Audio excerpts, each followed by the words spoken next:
Hi guys, welcome to another session of कर law बात। आज का हमारा सेशन रहने वाला है about passive euthanasia in India. तो चलिए बिना टाइम वेस्ट किए स्टार्ट करते हैं। नाउ पैसिव यूथेनेशिया अगर हम इंडिया में बात करें तो मल्टीपल लैंडमार्क केसेस रह चुके हैं और जो हम आज केस डिस्कस करने वाले हैं वो रहने वाला है हरीश राणा का केस।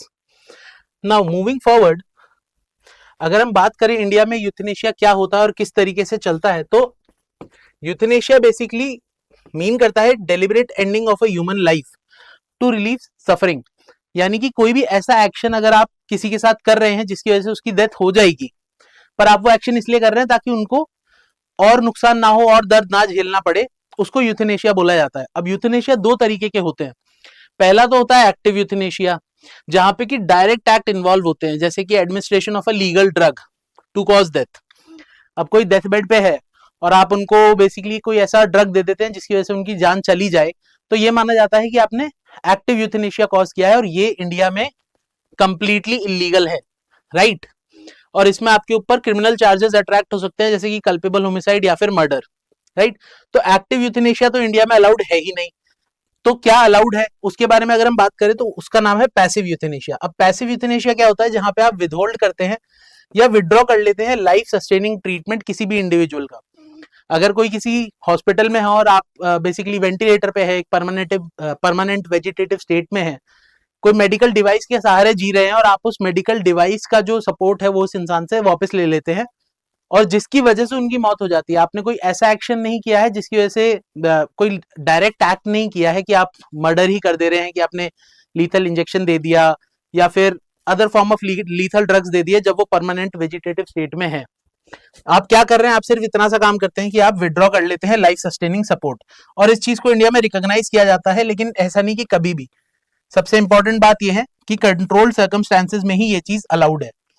यानी कि यूथेनेशिया में अल्टीमेटली आप इंसान को मार ही रहे हैं, बट एक्टिव यूथेनेशिया में और पैसिव यूथेनेशिया में कोई काफी सारे बेसिक डिफरेंसेस है, जिसकी वजह से इंडिया में इसे अलाउ किया जाता है, बट अंडर सर्टेन सर्कमस्टेंसेस।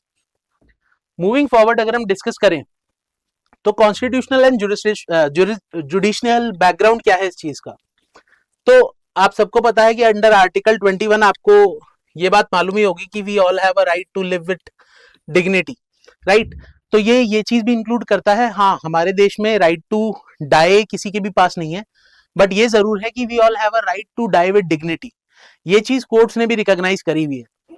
तो now when we talk about it कि जब आर्टिकल 21 का इंटरप्रिटेशन होता है तो right to life, right to die with dignity को इंक्लूड करता है। अगर यही चीज में अगर ये यहाँ पे डिग्निटी नहीं लिखा होता तो ये चीज रिकॉग्नाइज नहीं की जाती है, राइट। यानी कि आपको मरने का कोई राइट नहीं है, अधिकार नहीं है इस देश के अंदर। नाउ मूविंग फॉरवर्ड, अगर कोई टर्मिनली इल है या फिर एक परमानेंट वेजिटेटिव स्टेट में है, उन सिचुएशंस में क्या किया जाए, क्योंकि पेशेंट की ऑटोनॉमी और डिग्निटी की बात आ जाती है। क्योंकि अब इंसान डेथ बेड पे है, प्रॉब्लम ये है कि क्या सफरिंग्स उनके साथ में हो रही है वो उसे बताने के काबिल भी नहीं है, और प्रॉब्लम ये है कि इसकी वजह से उनको जैसे जीना चाहिए एक डिग्निफाइड लाइफ, वो भी नहीं जी रहे हैं, राइट। और एक सोसाइटल इंटरेस्ट भी रहता है इसके अंदर की कलेक्टिव वैल्यूज क्या रहेंगी जिनको आपको प्रोटेक्ट करना है when it comes to personal rights. अब अगर हम पर्सनल राइट्स की बात करें तो आपको एग्जैक्टली प्रोटेक्ट क्या करना होता है, लाइफ को प्रोटेक्ट करना बहुत जरूरी है। बट जब हम लाइफ को प्रोटेक्ट कर रहे हैं तो कहीं हम ऐसा तो नहीं कर रहे कि जिस लाइफ को हम प्रोटेक्ट कर रहे हैं उसको हम सफरिंग उससे ज्यादा दे रहे हैं, बिकॉज हम रिजिड है अपने प्रिंसिपल्स में कि we must protect the life of an individual. Legal safeguard against abuse, अब आपको ये प्रोसीजरल प्रोटेक्शन तो लगाने ही पड़ेंगे। अगर आप पैसिव यूथेनेशिया या कोई भी euthanasia for that matter allow करते हैं तो आपको ऐसे प्रोसीजरल सेफगार्ड्स लगाना बहुत जरूरी है। अदरवाइज इस तरीके की एक्टिविटीज में बेसिकली क्रिमिनल एक्टिविटीज का एंगेज होना कोई बहुत बड़ी बात नहीं है, अगर यहां पे स्ट्रिक्ट प्रोसीजर अप्लाई ना किया जाए। Moving forward, we will discuss about the Aruna Schonbock case. It was the first major turning point when it comes to euthanasia in India. तो exactly हुआ क्या था, ये बेसिकली एक नर्स थी जिनके ऊपर एक असॉल्ट हुआ था, सेक्सुअल असॉल्ट था, और ये नर्स थी जिस हॉस्पिटल में, उसका नाम था king Edward memorial hospital Bombay में, ठीक है। उस असॉल्ट के दौरान बेसिकली जो अक्यूज था उसने इनको स्ट्रैंगुलेट करने के लिए कोई थ्रेड या रोप का यूज किया था, जिसकी वजह से इनके ब्रेन में ब्लड प्रॉपर्ली पहुंचा नहीं और ये कोमा में चली गई, राइट। तो 2011 तक ये कोमा में ही थी और एक पिटीशन फाइल की जाती है court, supreme court of India में, कि इनको पैसिव यूथनेशिया अलाउ कर देना चाहिए, यानी कि अरुणा शॉनबॉक के लिए पैसिव यूथनेशिया अलाउ कर देना चाहिए, यानी कि जिस वेंटिलेटर पे वो हैं उस वेंटिलेटर का सपोर्ट खींच लिया जाए, because just look at the time frame, कितना लंबा टाइम फ्रेम है, इट इज ऑलमोस्ट 40 ईयर्स और वो कोमा में ही है। तो इस कोमा में रहने से उनकी जो राइट टू डिग्निफाइड लाइफ है वो तो कहीं से पूरी नहीं हो रही है, रादर उनकी सफरिंग बढ़ती जा रही है, उनकी और जो उनको देखने आते थे उनकी भी। नाउ हुआ ये कि कोर्ट ने, before we discuss this, court ने ये चीज अलाउ नहीं की थी, ठीक है। कोर्ट ने ये कहा था कि हम पैसिव यूथनेशिया जरूर अलाउ कर देंगे सर्टेन सर्कमस्टांसेस में, बट अरुणा शॉनबॉक के लिए ये चीज अलाउ नहीं की गई थी। 2015 में basically she passed away, but she passed away due to natural causes, मतलब पैसिव यूथनेशिया का कोई लेना देना नहीं था इससे, बट इस केस ने बेसिकली ट्रांसफॉर्म कर दिया था किस तरीके से ऐसी सिचुएशन को हैंडल किया जाएगा in the Indian courts in future. Moving forward, अगर हम बात करें तो कुछ लीगल फ्रेमवर्क स्टैब्लिश किए गए थे इस केस के अंदर सुप्रीम कोर्ट के द्वारा। क्या थे वो लीगल फ्रेमवर्क? पहला तो है मेडिकल बोर्ड का असेसमेंट, यानी कि एक इंडिपेंडेंट कमेटी बैठेगी मेडिकल एक्सपर्ट्स की, जो बेसिकली एग्जामिन करेंगी कि जो पेशेंट की कंडीशन है वो रिकवरी के लिए जरा सी भी सूटेबल है या नहीं है, रिकवरी के कोई चांसेस हैं या नहीं है, राइट। दूसरा है approval from care givers and court, यानी कि अब अरुणा शॉनबॉक के केस में उनकी फैमिली मेंबर्स हो सकते हैं, फ्रेंड्स हो सकते हैं, जो उनको देखने आ रहे हैं, अगर कोई नहीं है तो हॉस्पिटल की जो केयर टेकिंग स्टाफ है वो सब हो सकते हैं, उनका अप्रूवल होना बहुत जरूरी है। अगर वो लोग अप्रूव नहीं कर रहे हैं तो इस तरीके के एक्टिविटीज या एक्शन अलाउ नहीं किए जा सकते हैं। ऑफ कोर्स कोर्ट का इन्वॉल्वमेंट भी इसके अंदर रहेगा, क्योंकि जुडिशियल ओवरव्यू होना इन सब चीजों पे बहुत जरूरी है, राइट। एंड लास्टली एक डिस्टिंक्शन बताया गया कि एक्टिव और पैसिव यूथनेशिया के बीच का डिफरेंस क्या है, जो हम ऑलरेडी डिस्कस कर चुके हैं, बट अगर मैं आपको एक लाइन में समझाऊं तो क्या होता है। एक्टिव यूथनेशिया बेसिकली होता है कि आप किसी को मार रहे हैं, पैसिव यूथनेशिया होता है कि आप किसी को मरने दे रहे हैं, इतना सा ही डिफरेंस है, राइट। मूविंग फॉरवर्ड, नाउ जो बहुत ही इंपॉर्टेंट केस है इसके अंदर वो है कॉमन कॉज केस ऑफ 2018, जहां पे पैसिव यूथनेशिया को सिर्फ रिकॉग्नाइज नहीं किया गया, बेसिकली ये बोला गया, एक बहुत इंपॉर्टेंट कॉन्सेप्ट आया था लिविंग विल्स का। क्या है लिविंग विल्स, क्या हुआ था इस केस में, चलिए डिस्कस करते हैं। तो common cause versus union of India 2018 case में legal position of passive euthanasia clarify करी गई थी। Now living wills were recognised. अब इसका मतलब क्या है? इसका मतलब यह है कि individuals in create advance medical directives which will be called living wills, जो कि एंड ऑफ लाइफ केयर के बारे में उनका ओपिनियन बताएंगी। क्या कहना चाह रहा हूं मैं कहना ही चाह रहा हूं कि अगर मैं कल को किसी परमानेंट वेजिटेटिव स्टेट में आ जाता हूं या कोमा में चले जाता हूं, तो मैं एक लिविंग विल आज बना सकता हूं जब मैं होशो आवाज में हूं, कि अगर कल को मेरे साथ ऐसी कोई इंसिडेंट हो जाता है और मैं इतने टाइम तक या इतने समय तक ठीक नहीं हो पा रहा हूं, तो प्लीज आप मेरे ऊपर पैसिव यूथनेशिया का यूज करके you can make sure that I die and I die with dignity rather than living a life like that where I can not move and work upon my body, right. ये चीज यहां पे बताई गई थी। इसके अलावा क्या हुआ था? इसके अलावा हुआ था कि पैसिव यूथनेशिया को परमिट कर दिया गया था इंडिया के अंदर स्पेसिफिक कंडीशन के अंदर, राइट। कुछ ऐसी स्पेसिफिक कंडीशन है जो आपको मीट करनी होगी, और अगर आप वो मीट कर लेते हैं तो पैसिव यूथनेशिया अलाउ किया जा सकता है उस पर्टिकुलर केस में। और प्रोसीजरल सेफगार्ड्स के लिए मैंडेट, ऑफ कोर्स मैंने आपको अभी भी बताया कि when it comes two things like this, अगर यहाँ पे स्ट्रिक्ट प्रोसीजरल सेफगार्ड नहीं है of the highest authority order, तो यहाँ पे क्रिमिनल चीजों का, क्रिमिनल एलिमेंट्स का एंटर करना कोई बहुत बड़ी बात नहीं होगी, राइट। मूविंग फॉरवर्ड, तो कॉमन कॉज केस के अंदर बेसिकली कुछ कोर लीगल फाउंडेशन आई थी।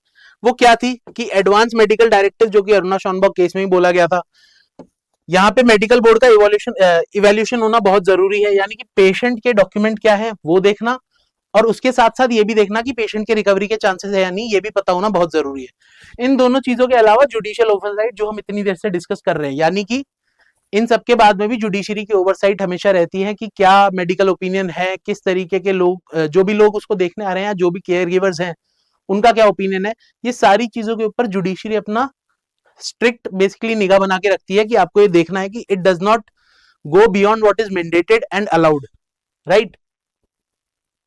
मूविंग फॉरवर्ड, सुप्रीम कोर्ट ने क्रिटिकल डिस्टिंक्शन मेंटेन किया है इंडियन यूथनेशिया लॉ में। अब मैं आपको ये बता दूं कि ऐसा नहीं है कि एक्टिव यूथनेशिया हर जगह ही बैंड है।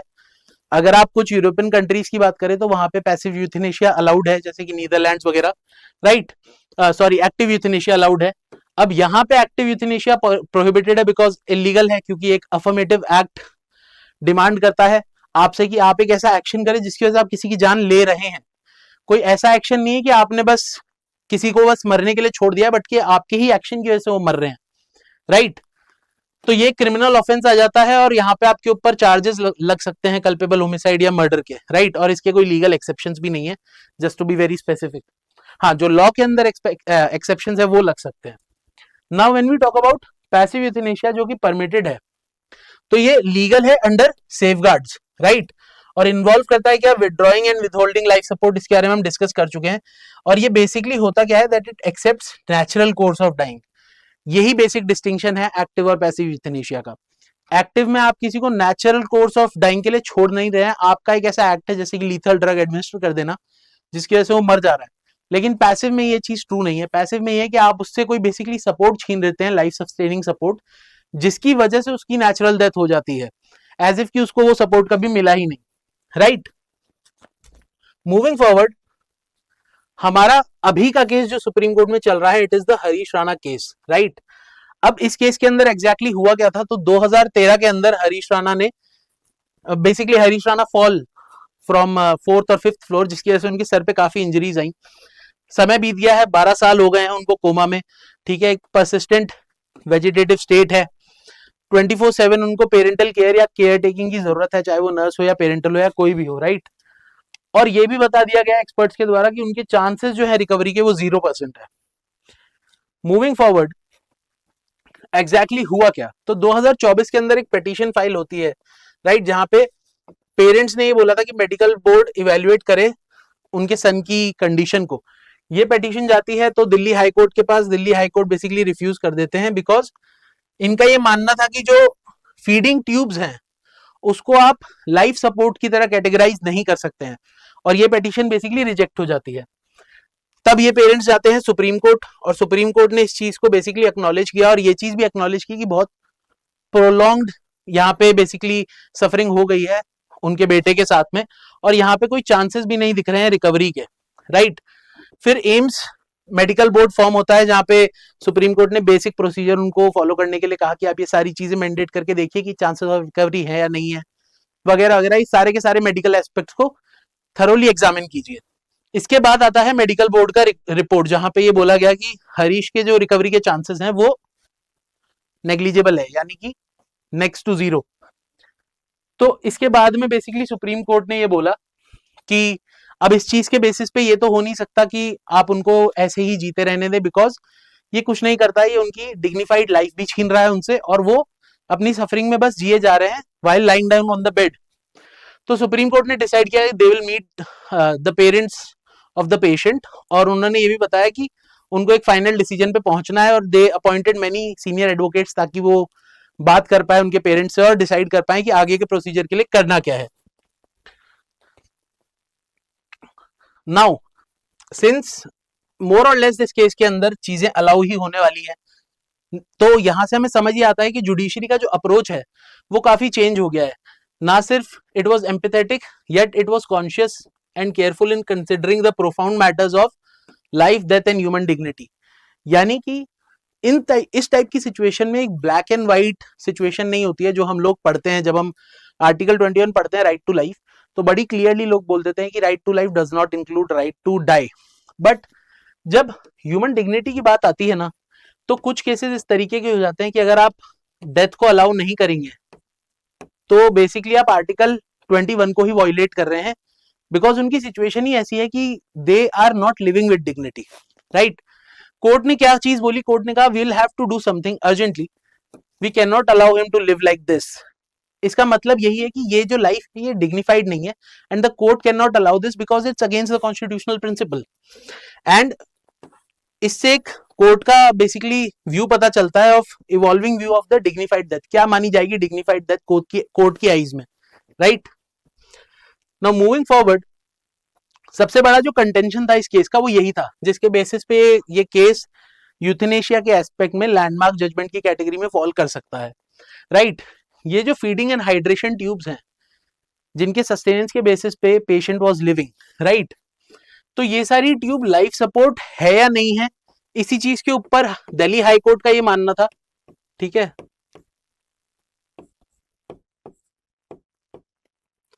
दिल्ली हाई कोर्ट का ये मानना था कि ये डेफिनेटली फॉल नहीं करते हैं एक लाइफ सस्टेनिंग सपोर्ट के अंदर, तो बेसिकली उन्होंने पेटिशन रिजेक्ट कर दी। बट सुप्रीम कोर्ट का ये मानना है कि जो सिचुएशन है वो ऐसी है कि इन चीजों को भी आप कैटेगराइज कर सकते हैं कि क्योंकि अगर ये चीजें हट गई तो भी ये लाइफ सपोर्ट का ही काम कर रही हैं, अगर ये चीजें हट जाती हैं तो the patient can not survive. तो बेसिकली अब इस केस में होगा क्या, अगर लाइफ सपोर्ट की तरह इनको ट्रीट किया जाता है तो पैसिव यूथेनेशिया डेफिनेटली अलाउ कर दिया जाएगा, right, under the basic principles और कॉमन कॉज केस के अंदर जो प्रिंसिपल स्टैब्लिश हुए थे। बट अगर इसको बेसिक केयर की तरह ट्रीट किया जाता है तो जो दिल्ली हाईकोर्ट का स्टैंड था वो ही माना जाएगा। और अगर फिर भी ये ट्यूब्स हटा दी जाती हैं, अगर इनको बेसिक केयर की कैटेगरी में डाला जाता है ना कि लाइफ सपोर्ट की कैटेगरी में, लाइफ सपोर्ट ना मानते हुए अगर इसको बेसिक केयर की कैटेगरी में डाला जाता है और फिर भी ये ट्यूब्स हटा दी जाती हैं तो ये पैसिव यूथेनेशिया की कैटेगरी में आएगा जो कि इलीगल है, राइट। तो मोर और लेस होने यही वाला है कि लाइफ सपोर्ट को हटा दिया जाएगा और ट्यूब्स को लाइफ सपोर्ट की तरह कैटेगराइज किया भी जाएगा। This is the evolving view of the euthanasia as a concept in legal domain, right. Now the thing is balancing legal rights and duty. कुछ चीजें हैं जो कोर्ट को इंश्योर करनी होती है। Right to die with dignity important है, उतना ही इंपॉर्टेंट है जितना राइट टू लाइफ है, बिकॉज आर्टिकल 21 का ये उतना ही पार्ट है जितना राइट टू लाइफ है, राइट। फैमिली की ऑटोनॉमी और वेलफेयर भी बहुत जरूरी है। नाउ फैमिली डिसीजंस तो इंपॉर्टेंट है ही, फैमिली का वेलफेयर भी उतना ही इंपॉर्टेंट है। अगर 11 साल से उनको कांस्टेंट केयर करनी पड़ रही है, सारी चीजों का ध्यान रखना पड़ रहा है एक ऐसे इंसान के लिए जो शायद जिसके बचने के चांसेस नेक्स्ट टू जीरो हैं, तो ये फैमिली के वेलफेयर के लिए कितना करेक्ट है कितना नहीं है ये देखना बहुत जरूरी होता है, ना सिर्फ मेंटली एंड फिजिकली बट अगर आप फाइनेंशियली देखें जिस तरीके की मेडिकल सिचुएशन चल रही है हमारे देश में, जिस तरीके का मेडिकल इन्फ्लेशन एग्जिस्ट करता है, तो ये सब कुछ फैमिली वेलफेयर के काफी अगेंस्ट चले जाएगा अगर उनको बेसिकली फोर्स कर दिया जाए बाय लॉ इटसेल्फ कि आपको तो ध्यान देना ही पड़ेगा, पैसे लग रहे हैं तो लगाने ही पड़ेंगे। This can not be allowed to go on perpetually, right. इसके अलावा सोशल इंटरेस्ट इन लाइफ, आपको ये भी देखना है कि जो आप प्रोटेक्ट कर रहे हो, प्रिजर्व कर रहे हैं ह्यूमन लाइफ, वो प्रिजर्व एक्चुअली ह्यूमन लाइफ ही हो रही है या नहीं। ह्यूमन लाइफ को इतना प्रेशियस क्यों माना जाता है इंडियन लॉ के अंदर, क्योंकि माना जाता है कि अगर ह्यूमन लाइफ चली जाती है तो बेसिकली एक क्रिएटिव एलिमेंट सोसाइटी से हमेशा के लिए चले जाता है जो शायद कल को बहुत कुछ कंट्रीब्यूट कर देता। बट एक ऐसी सिचुएशन जहां पे आप सिर्फ प्रिजर्व कर रहे हैं ह्यूमन लाइफ, बचा नहीं रहे हैं, बिकॉज वो कभी रिकवर होने ही नहीं वाले हैं। तो इस तरीके की लाइफ को प्रिजर्व करना क्या एक डिग्निफाइड लाइफ को डेमोन्स्ट्रेट करता है या नहीं, right. End of course lastly safeguard against abuse, इनका तो ध्यान रखना ही है कि किसी भी तरीके से जो प्रोसीजर है इसका मिसयूज ना हो जाए, because it has a lot of potential to be misused if strict scrutiny is not a part of this procedure, right? Now broader legal and ethical context क्या है, living will and advance medical directive. तो पहला तो voluntary execution होना चाहिए, right. अगर मैं living will बना रहा हूं तो मैं साउंड माइंड का होना चाहिए और मेरे पे किसी भी तरीके का कोई कोअर्सिव एक्ट नहीं होना चाहिए वो लिविंग विल बनाने के लिए। आप समझ रहे हैं, यहाँ पे ही मैं आपको जो कहना चाह रहा हूँ कि अगर सेफगार्ड्स नहीं होंगे तो ये सब चीजें बहुत आसानी से एग्जीक्यूट की जा सकती हैं in a criminal manner, right. Documentation and witness बहुत जरूरी है, आपको प्रॉपर डॉक्यूमेंटेशन चाहिए इस तरीके की विल्स का और इंडिपेंडेंट विटनेस चाहिए जैसे कि notary, right. And lastly medical and legal scrutiny. अब अगर ये सारी चीजें अलाउ हो जाती है और सिचुएशन उस हद तक आ भी जाती है, मतलब आपने लिविंग विल बना ली और आप उस स्टेज पे हैं कि you are in a coma और अ परसिस्टेंट वेजिटेटिव स्टेट, तो क्या होगा, तो यहाँ पे भी बेसिकली मेडिकल बोर्ड का अप्रूवल, जुडिशियल अप्रूवल, ये सारी चीजें बहुत नेसेसरी है। इसके बिना सिर्फ इस बेसिस पे कि आपने एक लिविंग विल बना ली थी, इस बेसिस पे आपको यूथेनेशिया अलाउ नहीं किया जा सकता है। ये सारी रिक्वायरमेंट्स पूरे होनी चाहिए जो कि पैसिव यूथेनेशिया की बेसिक रिक्वायरमेंट्स हैं इंडिया में, right. Moving forward to the conclusion, तो passive euthanasia in India is a legally recognised but very important strictly regulated concept. Now जो कॉन्सेप्ट है वो रूटेड कहां है, in the constitutional guarantee of dignity under article 21, right. सबसे पहला case जो हमने डिस्कस किया वो था अरुणा शॉनबॉक का केस, जहां पे रिकॉग्नाइज किया गया कि पैसिव यूथेनेशिया क्या है, किस तरीके से फंक्शन कर सकता है इंडिया में, राइट। कॉमन कॉज का जो केस आया था उसने कंसोलिडेट की इस लीगल पोजीशन को and recognise the concept of living wills. अब यहाँ पे कुछ कंटेम्प्रेरी टेस्ट हैं जो कि रीडिफाइन कर सकते हैं हरीश राणा के केस में। Legal boundaries of passive euthanasia, क्या सिर्फ वेंटिलेटर्स को या लाइफ सपोर्ट सिस्टम्स को ही माना जाएगा कि वो लाइफ सपोर्ट सिस्टम्स हैं, या फिर बेसिक चीजें जैसे फीडिंग ट्यूब्स को भी आप इस कैटेगरी में डाल सकते हैं अगर पेशेंट की कंडीशन इस चीज को रिक्वायर करती है तो, राइट। तो आगे की जो कॉन्सेप्ट आगे जो पैसिव यूथनेशिया का लॉ है वो किस तरीके से दिखने वाला है, राइट। तो scope of life support define होने वाला है इस केस के बेसिस पे, right. Role of family and medical assessment पहले से भी था, और dignity and sanctity of life की जब हम बात करते हैं तो इस केस से पहले तक डिग्निटी की अगर हम बात करें तो वो ऐसी थी कि इंसान लाइफ सपोर्ट पे होना चाहिए, वेंटिलेटर पे होना चाहिए। अदर देन दैट अगर कुछ है तो वो बेसिकली सैंक्टिटी ऑफ लाइफ के बीच, उसके बीच में आ जाती है कि आप उसको जाने नहीं दे सकते, मरने नहीं दे सकते। बट इस केस में कुछ चीजें रीडिफाइन होने वाली है। फीडिंग ट्यूब जैसी बेसिक चीज को भी ये माना जा सकता है कि वो लाइफ सपोर्ट की कैटेगरी में फॉल करती हैं। तो बेसिकली ये जो पूरा का पूरा डिबेट है जहां पे dignity versus sanctity of life के बारे में बात की जाएंगी, तो ये पूरा का पूरा डिबेट रीडिफाइन होने वाला है।